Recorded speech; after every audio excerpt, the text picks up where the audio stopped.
próximo segmento do aparelho reprodutor masculino que a gente vai ver, a gente vai falar do pênis. Bom, o pênis ele pode ser anatomicamente dividido em raiz ou base, corpo e glande, tá? Histologicamente, a gente vai ter o corpo cavernoso do pênis, o corpo esponjoso do pênis ou cavernoso da uretra, né? Que durante a ereção ele não sofre, ele não é preenchido por sangue, porque se fosse preenchido por sangue ele ia acabar pressionando a uretra e o animal não iria conseguir ejacular. A gente tem também aqui a túnica albugínea, tá? Pele em volta normalmente, tá? Em alguns animais, albugínea direto, em outros pele. E a gente também, principalmente para os animais que têm pênis de fibra elástica, que a gente vai ver logo em seguida, a gente tem o músculo retrator do pênis. Então, como eu já comecei a falar, quais são os tipos de pênis que a gente encontra nos animais domésticos, tá? Nos mamíferos domésticos. A gente tem dois tipos. O primeiro tipo é o fibroelástico. No pênis fibroelástico, durante a ereção, a gente tem um aumento de tamanho do pênis, tá? A gente tem, por relaxamento do músculo retrator do pênis, esse pênis se projeta para fora do prepúcio e acontece a cópula. Então ele só tem aumento no seu comprimento, pouquíssimo em espessura, né? Já o pênis, que é do tipo vascular, né, que também é chamado de músculo cavernoso ou hemodinâmico, ele é um pênis que durante a ereção ele tem aumento de volume de uma forma total, tá? Tanto em comprimento, quanto largura, quanto em espessura. Como, por exemplo, né, pênis fibrelástico a gente tem dos ruminantes, do suíno, e vasculares do cão, do equino. Função do pênis, logicamente, é depositar o sêmen no aparelho reprodutor feminino. Então é o órgão copulador, né? E deposita o sêmen no aparelho reprodutor feminino, dependendo da espécie, ele vai depositar na vagina, na cérvix, ou a ejaculação vai acontecer já dentro do útero. E exatamente, né, como há uma variação na deposição do sêmen, a gente vai falar um pouco das particularidades do pênis de todos os animais domésticos. Bom, bovino. Né? Qual é a característica, qual é a diferença, qual é a característica do aparelho reprodutor masculino? Ele tem, assim como todos os animais, tem pênis fibrelástico, né, que tem que aumentar de tamanho, né, com o músculo retrator do pênis ele relaxa. A gente tem a flexura sigmoide, que alguns chamam de S peniano, mas vamos chamar de flexura sigmoide. E a gente também tem uma outra característica, que é a cicatriz da glande. Ah, professor, mas como é que essa cicatriz é formada? Essa cicatriz, na verdade, os bovinos, eles nascem com o pênis aderido ao prepúcio. Esse delivramento, né, essa separação só vai acontecer na puberdade com a ação dos hormônios sexuais. Então, a partir do momento que ele se separa, a gente tem a formação dessa cicatriz, que é super importante. Por quê?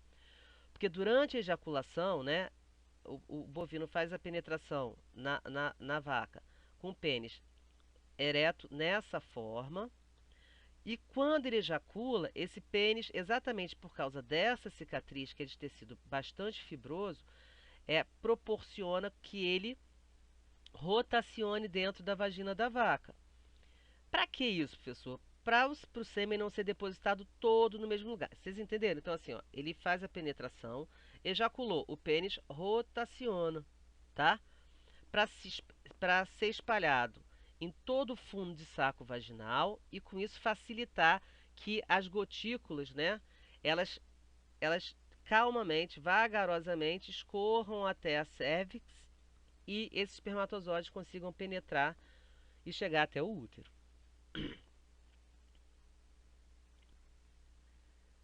Pequenos ruminantes, né, como particularidade, eles também vão ter a flexura sigmoide, tá? O músculo retrator do pênis e flexura sigmoide. Mas a particularidade é esse apêndicezinho aqui que a gente chama de apêndice filiforme e alguns chamam de apêndice vermiforme. Da mesma forma que acontece em bovinos, ao ejacular, né, a gente tem que lembrar que o calibre, né, da uretra é muito maior do que do apêndice vermiforme.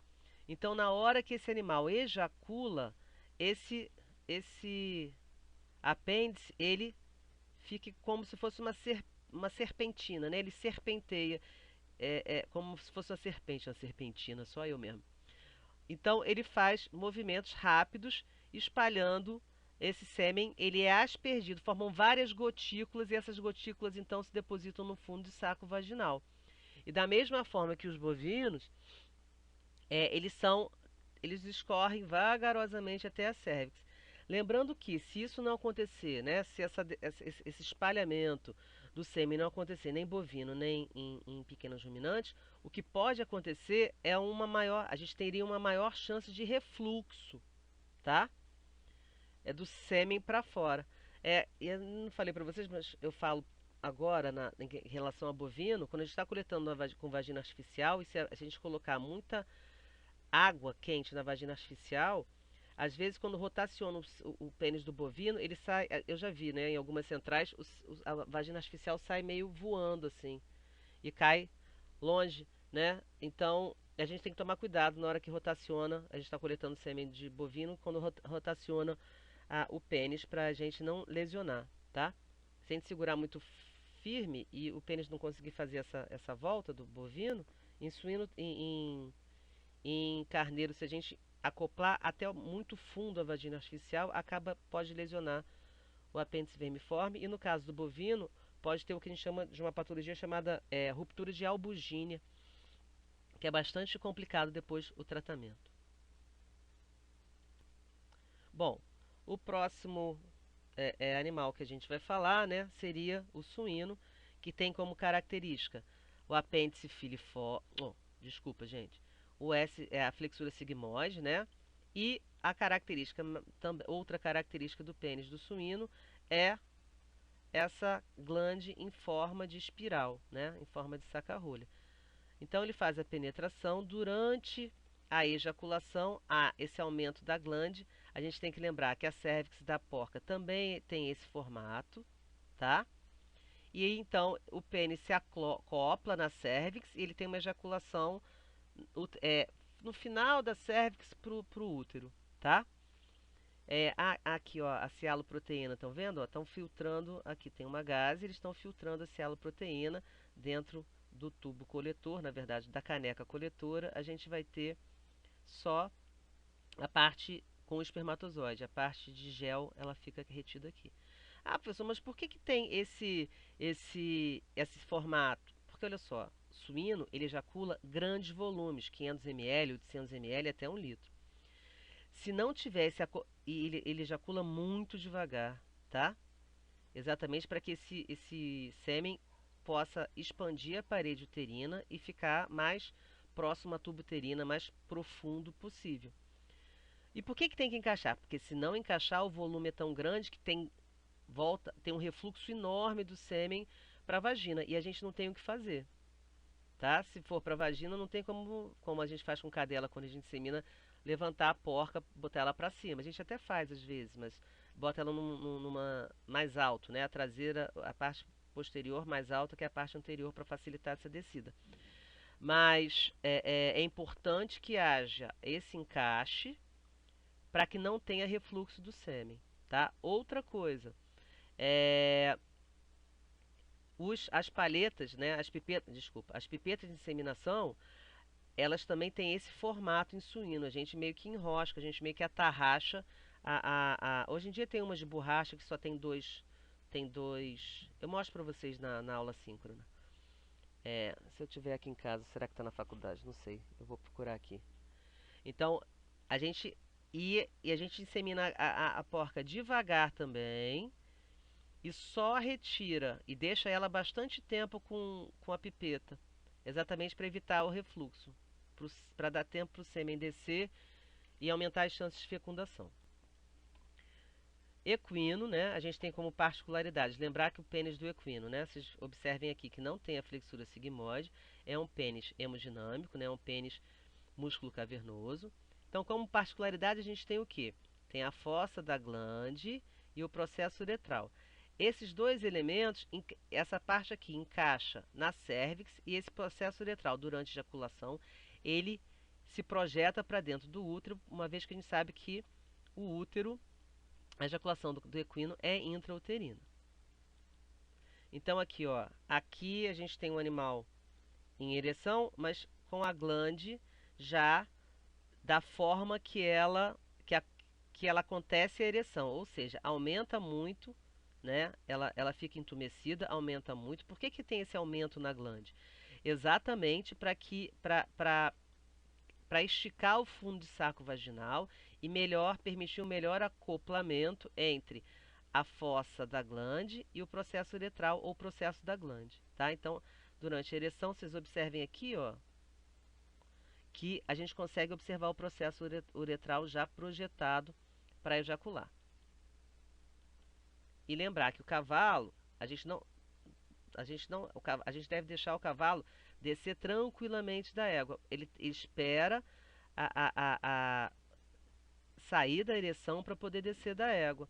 Se ele puxa o pênis dessa forma, pode fazer um vácuo. A gente tem alguns problemas de prolapso uterino. Por exemplo, se a gente forçar o animal a sair, tá? Assim como em cão, a gente vai ver também que se a gente forçar, a gente pode ter prolapso, tá? Então a gente vê que ele ejaculou tranquilamente, tá? Ele escorrega, na verdade, pela traseira da fêmea, já com o pênis semi-ereto. É sinal que ele ejaculou, fez uma ejaculação tranquila. Bom, em relação a cão, quais são as particularidades? A gente tem osso peniano e essas duas.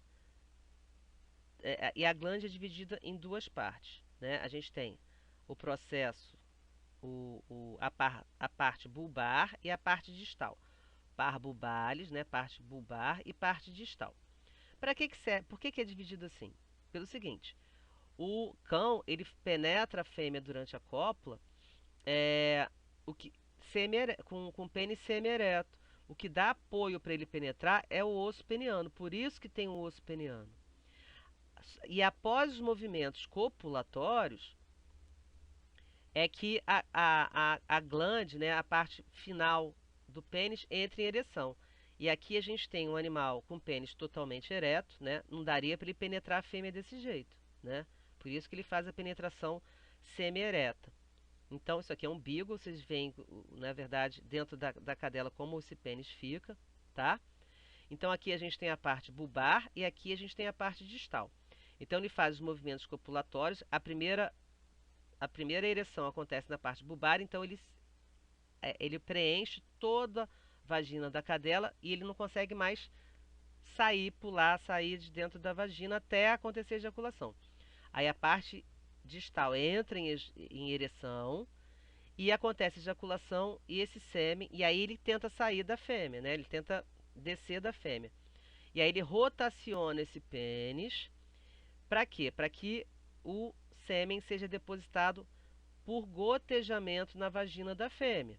Lembrando que a cérvix da cadela é um pouco mais dorsal do que das outras espécies. Então, na rotação do pênis, né, quando ele fica de traseira com traseira para a fêmea, essa parte distal consegue encostar ou chegar bem próximo da cérvix e esse sêmen é depositado por gotejamento. Quando a gente semina a cadela, o que, que a gente faz? A gente coleta o sêmen do cachorro, coloca numa seringa, passa uma pipeta na cadela e deposita no fundo de saco vaginal. Só que aí a gente tem que, para que o sêmen chegue até a cérvix e penetre a cérvix e chegue no útero, a gente tem que levantar essa cadela, né? A gente levanta a traseira, pensa num carrinho de mão, é mais ou menos isso. A gente levanta a parte traseira da fêmea, segura as pernas dela, e a 45 graus, né? Pelo menos, para que esse sêmen então penetre a cérvix e não tenha refluxo, e a gente tem uma maior quantidade de espermatozoides no útero. Bom, pênis do felino, o que, que a gente vai ter? a gente vai ter essas como características, essas espículas, é um pênis hemodinâmico também, tá? Então, o gato penetra a fêmea, a gente sabe que durante os movimentos copulatórios, essas espículas, elas encostam e às vezes é uma sensibilidade, são espículas córneas, né? É, elas causam uma sensação, né, mais dolorosa, ou elas, o pênis, elas sentem essa penetração, né? E com isso, só que isso é super necessário na cadela, né? Oh, desculpa, isso é super, já estou misturando. Gato com cadela não, né, gente? Então é super necessário, né, que elas provoquem essa sensação, exatamente para quê? Para que haja, através das terminações nervosas, uma sensibilização de hipotálamo e hipófise, a liberação do hormônio LH, que é aquele responsável pela ovulação, e também por liberação de um pouco de ocitocina para contração.